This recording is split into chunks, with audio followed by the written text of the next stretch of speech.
The ABSA Bank in Durban under siege. The ANC Youth League making its presence felt.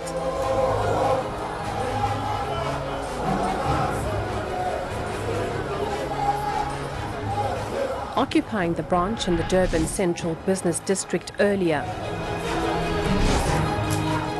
The move, part of a national drive by the Youth League to force ABSA to pay back the money.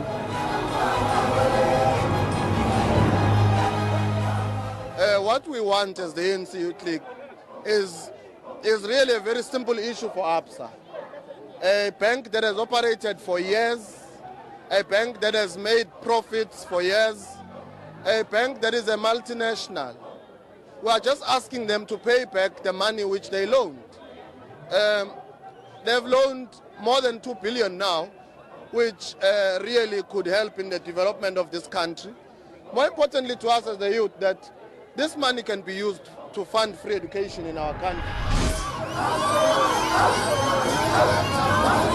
The anger and outrage coming in the wake of a leaked public protector report recommending the bank repay the apartheid-era bailout sum. As per the report, ABSA is allegedly liable to pay a whopping 2.2 billion rands to the government.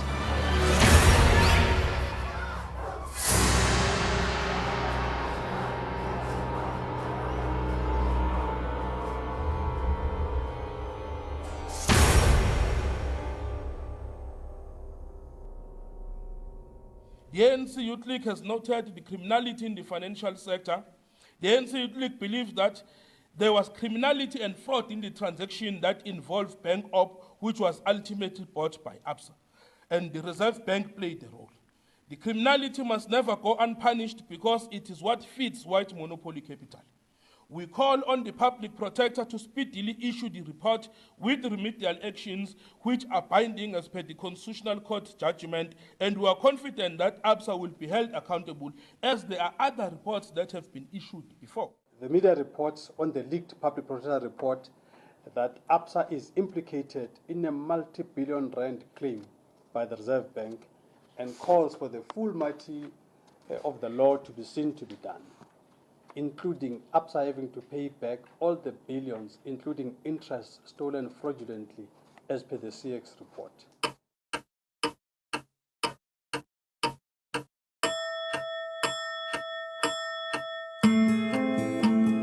For those still wondering what the hullabaloo is about, here's why ABSA Bank is suddenly in the eye of a storm. Under the scanner is the 2.2 billion rands lifeboat handed by the South African Reserve Bank, first to Bankorp in 1985, then again to ABSA between 1992 and 1995, arguably at the expense of black South Africans.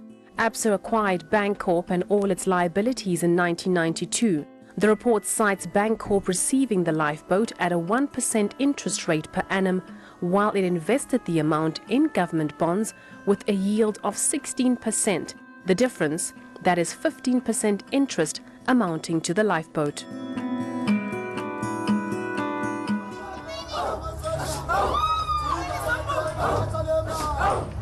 The outrage today is the result of what started in 2012 when Cape Town-based activist Paul Hoffman convinced former public protector Thuli Madonsela to investigate the alleged failure of the government to recover the funds borrowed by Bankorp, which is now ABSA, from the apartheid regime.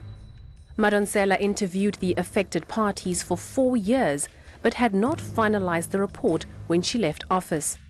The new public protector advocate Busisiwe Mkhwebane took over and finalized the draft report, which was subsequently leaked.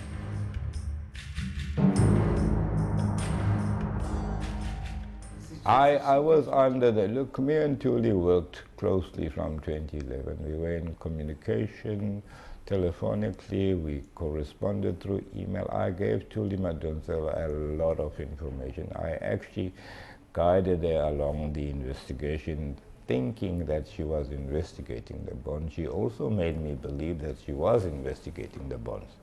And the fact that it stretched from 2011 to now and nothing, I had an understanding because I knew how complicated it was. only to find out that the last week before she leaves that no, but she had washed down the whole investigation and narrowed it to the lifeboat, and yet take 5 years, and yet go on public media and say, I just received the report, I didn't even have a chance to sign it off. Now that is so bizarre to me. And the fact that she is saying before she left, she couldn't even sign the thing.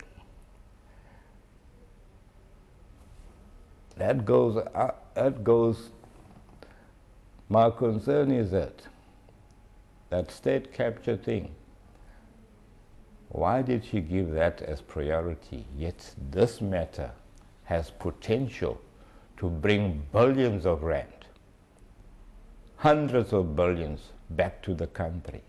She's had this matter since 2011. Why didn't she make this matter a priority? And the question that I would also like to know is that Pravin Gordhan, as the Minister of Finance, knowing we need of revenue in this country, why didn't he give the 1.5 million to Thuli Madonsela to finish the CIX report? Because Thuli has been citing that it's a lack of funds, lack of resources. And suddenly, Pravin was able to just, out of the blue, come up with 1.5 million to do the state capture report. ABSA bought, see, ABSA was not there at the time, but it bought this Bankorp, which it directly benefited from the lifeboats. And not only that, the deal, as we understand it, when ABSA bought this property, was that the Reserve Bank will continue to provide us the assistance that it had provided, which is under question. Something that we don't talk about a lot is Bankorp and other wide businesses, including Rembrandt and so on. Bankorp in particular, it says each time it had financial problems. In other words, it lends money to white people. White people don't pay Bankorp, it just goes to the Reserve Bank. Private investigator Jeff Kurbanali explains what he calls the Reserve Bank's illegal gift to ABSA. What is even more interesting is the fact that after the Reserve Bank gave ABSA this gift, in addition to it, they then suggested that ABSA needed to invest the same money that was given to them into government bonds, whereby government was going to give them a return of 16%. That is the most bizarre thing I have ever come across. It's like a bank giving me a personal loan and saying, okay, we give you a loan, we grant you a loan for 100 million, but keep it with the bank. We will then pay you a 16% in return, while we're charging you a 1%. Now, that is so strange and so bizarre. That's one of the reasons why, after reading and studying that report, I concluded this was part of the corruption. It was actually intended to reward ABSA for all their involvement in the illicit financial outflow that was being done out of this country to this very same ABSA Bank. The report is saying this was a gift, and there is proof to that, because if it was a lifeboat, first of all, there was no, at the time, there was really no need for ABSA to be given a lifeboat. And if there was a need, ABSA had shareholders like Remgro, had shareholders like Sanlam, who were quite capable to rescue the bank. So it was not at that stage necessary at all for the Reserve Bank to have granted a lifeboat. A lifeboat is given to a bank that is unable to rescue itself. So this was basically a gift of a brotherhood of the Broederbond, which is the Sanlam and Remgro. and it was a reward for whatever illicit involvement that they were involved with. The Public Protector's leaked report, relying quite heavily on the CX report, going so far as to suggest that the President should consider a commission of inquiry to investigate the alleged apartheid corruption. It is clear that the apartheid regime fraudulently took money from the government, and there are people who benefited from that, like ABSA. So we are saying ABSA must pay back the money. But what also we are saying as MKM is that after 20 years of our democracy, our government did not do an audit of what do we have in the country and what was stolen. And we think if we can do that by establishing a judicial commission of inquiry, we'll be able to address some of the challenges that are faced by our government now in addressing inequalities, unemployment, and poverty. ABSA is just one of the companies or conglomerates or international organizations that owes and have looted from the South African government over years. Whether it was prior to 1994, elevated to post-1994, it's immaterial. The fact is the country has been robbed of money. Expectedly, ABSA has found the Public Protector's report regrettable and with alleged factual and legal inaccuracies. But those wanting to correct injustices of the past have smelt blood and are unwilling to let ABSA get off so easily.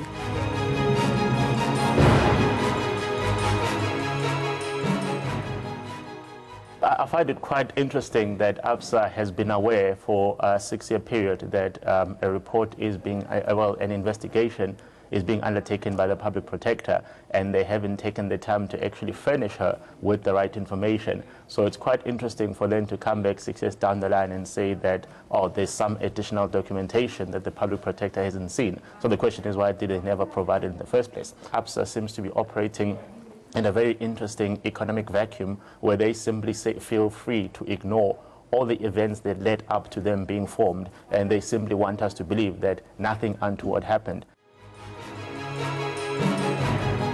Some even arguing that the Public Protector's estimate of over 2 billion rands to be paid back by ABSA is grossly undervaluing the transaction.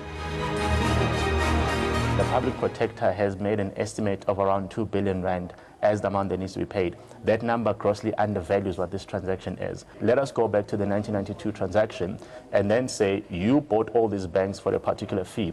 If this Bankorp transaction had not been part of it, how much would you have paid? And then the difference between what they would have paid for all the other assets and what they paid for this particular tainted asset is essentially the part of ABSA that belongs to the state. So then you might find that if it turns out that if Bankorp made up 10% of ABSA's value, it means that 10% of ABSA's market capitalization actually belongs to South Africans, and that is what they need to be paying back. The CEO of ABSA has been adamant to say is that when they acquired the assets of Bankorp, they did so at market prices. Now, obviously, that is absolute rubbish because essentially that asset that they acquired had been manufactured through stolen funds. So it doesn't make sense for her to then say there was nothing wrong with that particular transaction. So I do think that it will probably be in ABSA's interest to then facilitate a process of repayment sooner rather than later. Now, whether they then decide to go and recover that money from Sanlam is between them and Sanlam. But I don't think it's in their interest to drag this out because they cannot dispute that something has to be paid back. Even the then Reserve Bank Governor, Chris Stolz, has alleged that the claims attributed to him in the report are wrong. The Public Protector's report attributes evidence by Stolz to suggest that the South African Reserve Bank had an agreement with ABSA to repay both capital amount and interest. Stolz has denied any such agreement with ABSA. The leaked report further says that ABSA failed to pay the interest and only repaid the capital amount, to which Stolz has said that the Bankorp loan was without interest. Reports claim that Dr. Chris Stolz placed responsibility at ABSA's door for repaying the Bankorp bailout. The former South African Reserve Bank governor, however, denies it, saying he made it clear that there was no way the bank can claim anything from ABSA. However, private investigator Jeff Gurbanali, who was also involved in the ABSA investigations, slams the role played by the former governor. Crystals, I'm going to describe Crystal as one of the most intelligent person in the financial industry and also one of the most corrupt person in the financial industry. Judge Nell described him correctly. He said his involvement in the business community should be totally eradicated. That's the way I would describe. He is a lying person, he's a manipulator. He just seems to find his way because of the certain position that he held in this country as a Reserve Bank. He thinks whatever he says, people must believe. I don't believe anything Crystal says. One of South Africa's richest men, Johan Rupert, is also in the line of fire. According to the CX investigation, which forms the basis of the Public Protector's report, Rupert and his father helped organize the ABSA lifeboat. Black First, Land First accuses the Ruperts of benefiting from the ABSA lifeboat through their holding in Rembrandt, which today is Remgro. Johan Rupert and his father, Anton, the late Anton Rupert, are implicated and named in the CIX report as beneficiaries of this so-called, the bailouts, but they were called lifeboats. So why is he now commenting when we're talking about ABSA? And he is mixing up things to create confusion. And if you look at all of his statements, you see that there is a thinly veiled threats that people will apologize, he wants investigation. But this matter is now 20 years old, and he's been in the public eye for all this time. He says it's a fiction. He says the CIX report is a fiction. Well, we say, why didn't you fix the fiction for 20 years? Johan Rupert is not a poor guy, he's a billionaire. And if the report implicates him in this way, he should have long corrected this matter. Our view is that Johan Rupert wants to intimidate the public protector. He wants to intimidate those of us who've been calling for accounting by white capital. And also, he knows, because of his wealth and his control of the media, that he can push a counter-narrative, a narrative that says that, in fact, nothing wrong had happened. Gurbanali also accused the Ruperts of benefiting from the lifeboat and makes an emotional appeal for the money to be paid back. This corruption is holding this country.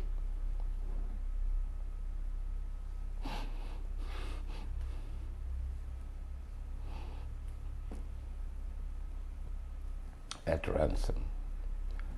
This corruption has a potential to take South Africa down if it is not resolved. So I'll say this to Johan Rupert. Please, for the sake of our children, for the sake of this country, pay back the billions that you owe us.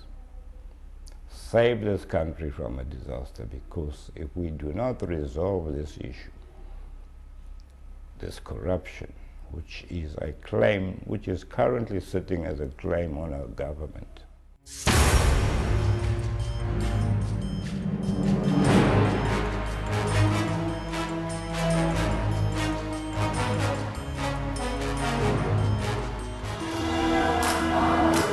Like all controversies, the ABSA lifeboat scandal quickly sparked a political fallout. Some quick to jump on the bandwagon, flogging the apartheid-era injustices, while others overtly conspicuous by their silence. EFF boss Julius Malema specifically coming under fire first for his silence on the scandal, and subsequently for refusing to ask ABSA to pay back the money when he did break his silence. When asked by journalists to comment on the issue, Malema rejected the campaign that ABSA must pay back the money. He instead accused the Guptas of running the political campaign and said that EFF will deal with ABSA in its own time. This was the same Malema who in late 2015 had promised to occupy ABSA for stealing the money in the apartheid era. It's very painful that the EFF, which people thought it is their last hope after the ANC has failed them, it has now become the protector of the same people who has oppressed them for so many years. The former EFF member accuses Malema of selling out to white monopoly capital, a sentiment echoed by more than a few. After the public protector said ABSA has benefited in the lifeboat during apartheid and that it has to pay 2.3 billion, you become surprised why all of a sudden Julius and the EFF is so silent. And then that raises a question. It makes you to wonder what went on behind the scenes there in London. It was Julius himself who said in 2015 that he will occupy ABSA. And then today he says, yeah, we are the first to say that. And then he says, anyway, anybody who calls for the occupation of ABSA is joining a call for the Guptas. So this doesn't make logical sense. The narrative created by the white-owned media, including opposition parties, want regime change to maintain the white status quo, is to create the Guptas as a bogey of some kind of, this is the problem. And Zuma is the problem in South Africa. It is not white capital, it's not land thieves. When there's a need to confront white capital, they bring in the Guptas, even when they actually don't belong there. Mr. Malema, since he met with Lord Renwick, who is a 32-degree Freemason in the United Kingdom, when he came back, effectively EFF was no longer the EFF that people knew when it was established. And that assertion is being made on several occasions without any rebuttal or response from Mr. Malema. But not just Malema. Many also bemoaning the surprising silence by other political parties, civil rights organizations, and even the media. We cannot address those issues if people, those who looted, don't come up to the fore.